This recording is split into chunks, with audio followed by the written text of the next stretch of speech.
Rédempteur, Jésus, puissant Sauveur, Jésus, puissant Sauveur, nous prosternons tous devant toi. Nous te couronnons roi, nous te couronnons roi.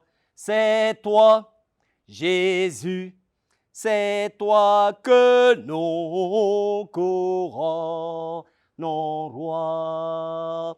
Nous te couronnons roi, nous te couronnons roi. C'est toi, Jésus, c'est toi que nous couronnons roi. Au nom divin, nom rédempteur, Jésus puissant sauveur, Jésus puissant sauveur. Nous prosternons tous devant toi, nous te couronnons roi, nous te couronnons roi.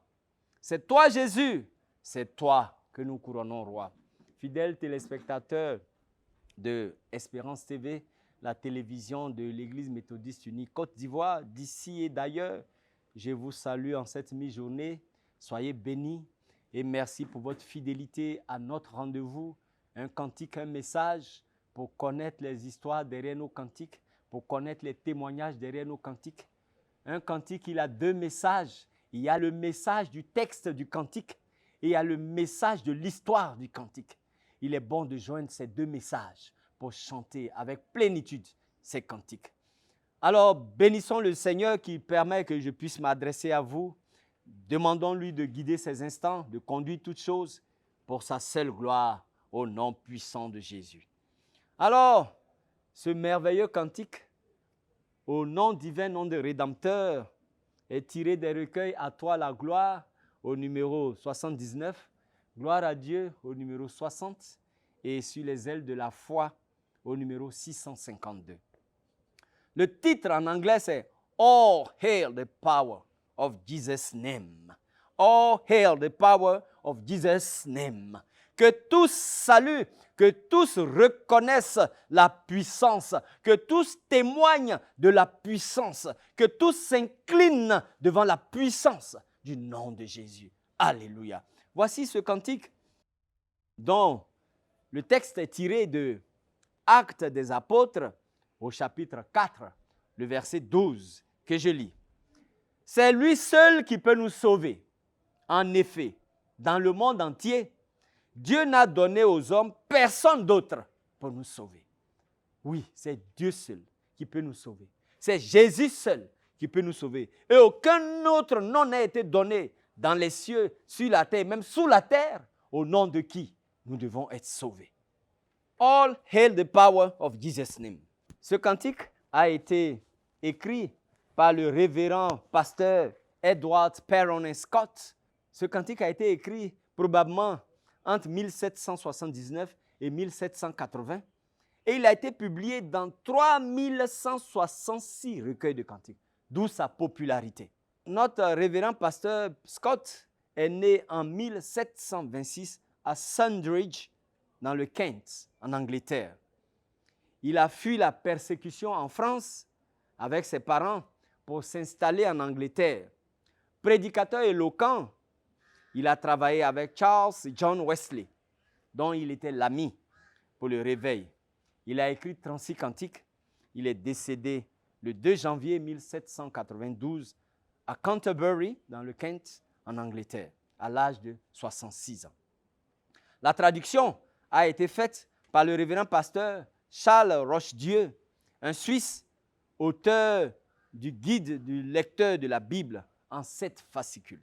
Une première musique est de Oliver Holden en 1792, mais la musique que nous chantons sur l'air du Gloire à Dieu 60 est de James Hello et qui a été écrite en 1838 et elle a été publiée dans 206 recueils de cantiques. Alors, Hello James est né le 26 novembre 1819 à Droylsden, dans le Lancashire, en Angleterre. fabricant de chapeaux, puis à 18 ans, directeur de la chorale de la chapelle wesleyenne et cheminot avant de devenir compositeur occasionnellement. Il est décédé le 27 septembre 1899 à Newsburg, à New York, aux États-Unis, à l'âge de 80 ans. Alors, notre pasteur, le révérend Edward Perron Scott, était un missionnaire merveilleux. C'est quelqu'un qui était prêt à se dépouiller, à se sacrifier pour l'autre. Il faisait passer l'intérêt de l'autre avant ses propres intérêts. Il faisait passer le bien-être de son prochain avant lui-même son bien-être. Quoi de plus normal? C'était un missionnaire. Mais attention, un missionnaire, un vrai missionnaire. Le révérend Edward Perron Scott, il était missionnaire et il vivait en Inde dans les années 1800. Un jour qu'il se promenait dans la ville où il y avait la civilisation, notre pasteur a rencontré un homme bizarre, un homme très bizarre, un accoutrement bizarre, quelqu'un qui sortait de nulle part, qui apparemment n'avait pas connu la civilisation. Et Perron Scott était tellement étonné.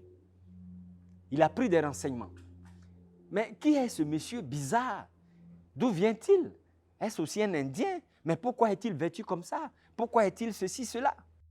En fait, ce monsieur que Perron Scott a rencontré était d'une tribu sauvage qui ne venait en ville qu'une fois dans l'année. Ils vivaient dans leur tribu, des guerriers. Ils y étaient très à l'aise. Et ils venaient une seule fois dans l'année pour faire quelques courses. Alors, Scott a rencontré ce monsieur. Il ne lui a pas parlé, bien sûr, mais il a été intrigué. Et il a demandé à ses amis missionnaires, mais ce monsieur, c'est qui? On lui a dit, mon frère, ce monsieur, il fait partie d'une tribu sauvage qui ne vient en ville qu'une fois dans l'année. C'est pour cela qu'il est comme ça. Mais et Scott a demandé, mais est-ce qu'on lui a une fois annoncé l'évangile? On a répondu à Scott, non, jamais. Qui peut aller dans cette contrée pour annoncer l'évangile? C'est des sauvages. Si tu vas, ils vont t'égorger. Diantre, a dit Scott. Comment se fait-il que l'évangile que Dieu a envoyé pour que tous les peuples, pour que toutes les nations, pour que toute langue confesse que Jésus est Seigneur, pour que toute langue reconnaisse la puissance du nom de Jésus, comment se fait-il qu'il y a des tribus encore qui n'ont pas encore entendu cette parole? Alors, Scott était intrigué et il a dit un jour qu'il va aller rencontrer cette tribu dans les montagnes et il va partager l'évangile avec cette tribu. Quand il a dit ça, les autres missionnaires ont ri. On dit, bon, Scott, écoute, nous, on va faire tes funérailles en même temps parce qu'on sait que où tu vas, on te dit au revoir et adieu. Scott dit oui, je compte sur la grâce de mon Dieu pour me conduire, pour me guider. Parce que c'est lui qui a dit, cette grande commission dans Matthieu 28, il a dit, allez et faites de toutes les nations mes disciples. Et Scott va décider d'aller visiter cette tribu parce que jamais l'évangile ne leur avait été présenté auparavant. Poussé par le Saint-Esprit et sûrement par des jours de jeûne et de prière, Scott va demander au Seigneur, quoi de plus normal, de le protéger dans cette mission périlleuse, de le protéger et de le garder dans cette expédition dangereuse. Contre l'avis et les conseils des autres missionnaires, Scott décide de visiter donc seul le village éloigné de cette tribu. Il était décidé et déterminé à partager l'évangile avec une tribu sauvage, très dangereuse. Après plusieurs jours de voyage, Scott va expérimenter en direct ce qu'on appelle une tribu dangereuse.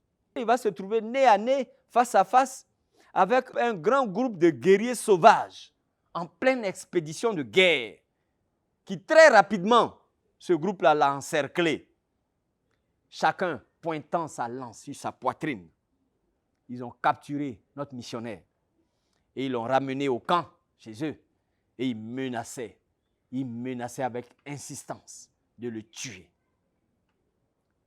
S'attendant à mourir, Scott va décider d'utiliser le dernier souffle qui lui reste avant sa mort certaine pour glorifier le nom de Dieu. Alors Scott va sortir son violon qu'il portait toujours avec lui. Il va fermer les yeux, dans l'espérance de les ouvrir au paradis.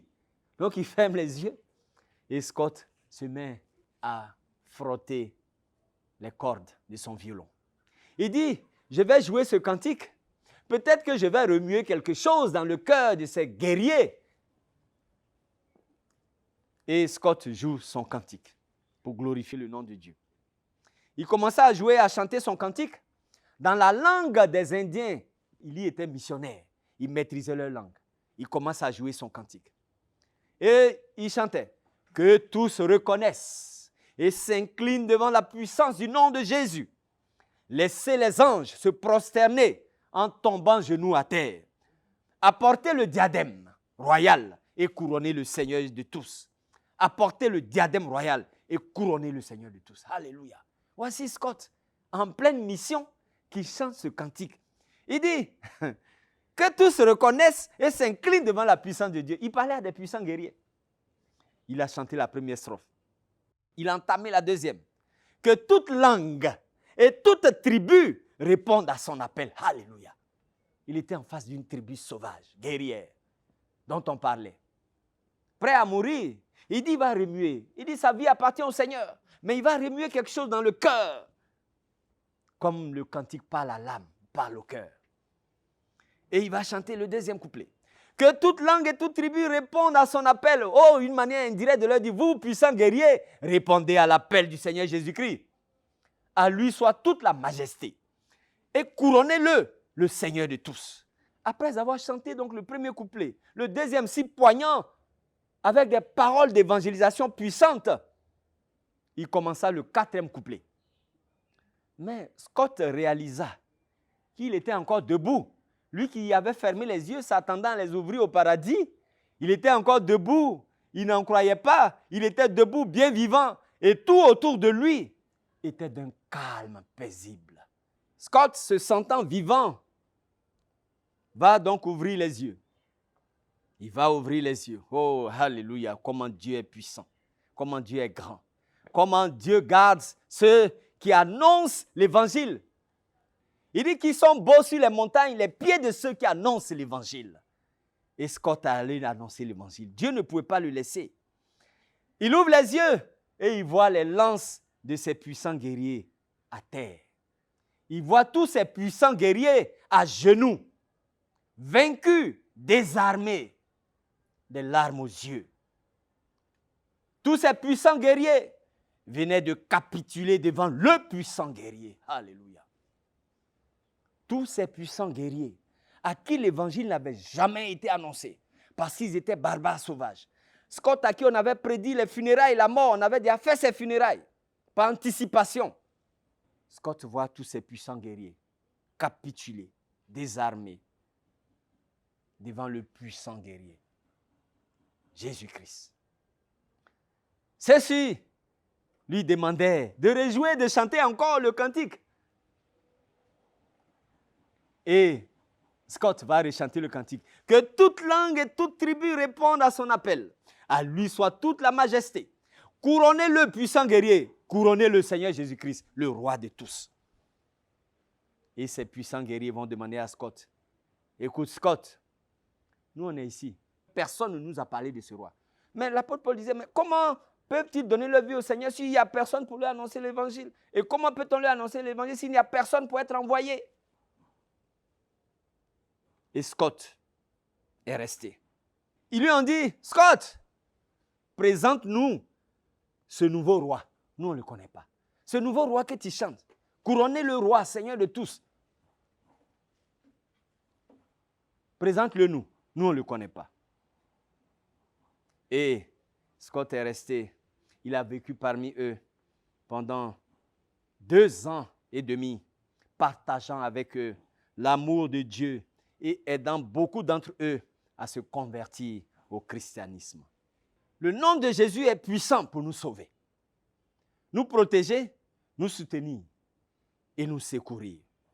Le cantique a été salué comme l'hymne national de la chrétienté et a été traduit dans presque toutes les langues existantes que vous pouvez imaginer. Cet hymne est une déclaration de louange mais elle est aussi pour beaucoup plus que cela. Les paroles déclarent à la fois la majesté, la majesté, la majesté de Christ. Ces paroles puissantes nous engagent et nous chargent de faire connaître cette majesté à tous. C'est ce que Père Scott a fait. Comme beaucoup d'hymnes décrivant la gloire de Dieu, l'espoir et l'espérance qu'un jour, tous les hommes verront cette gloire. Cet hymne fait allusion à Philippiens au chapitre 2, les versets 9 à 11, qui dit « Au nom de Jésus, tout genou doit s'incliner dans les cieux et sur la terre, même sous la terre, et chaque langue reconnaître que Jésus-Christ est Seigneur à la gloire de Dieu le Père. » Fidèles téléspectateurs, voici ce cantique. Nous aspirons à voir ce jour et dans le texte de cet hymne, nous déclarons notre espérance dans sa venue. Mais sommes-nous prêts à déclarer cette espérance à ceux qui ne l'ont pas encore entendu? Oh, on a tout fait pour décourager Scott de proclamer l'évangile à cette tribu. Mais il a insisté. L'expression plus facile à dire qu'à faire, fidèles téléspectateurs, prend tout son sens ici. Après avoir chanté ces paroles de victoire, de désir ardent, d'impatience et d'espérance, que faisons-nous lorsque chaque dimanche nous chantons? Au nom divin, nous te couronnons roi, nous te couronnons roi. C'est toi, Jésus, c'est toi que nous couronnons roi. Oui, quand nous avons fini de chanter ce cantique, que faisons-nous? Est-ce que nous allons vers ceux qui n'ont pas encore entendu la parole pour la leur annoncer? Que faisons-nous? Agissons-nous en fonction de ces paroles et transformons-nous nos attentes en réalité? Ou attendons-nous que quelqu'un d'autre le fasse pour nous?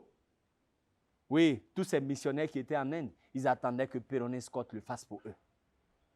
Fidèles téléspectateurs, la 4e strophe de cette grande hymne déclare « Nous nous joindrons au chant éternel ».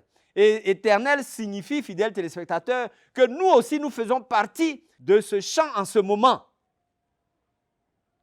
Sommes-nous prêts à élever nos voix ensemble pour chanter plus qu'un hymne et vraiment couronner notre Dieu, Seigneur de tous?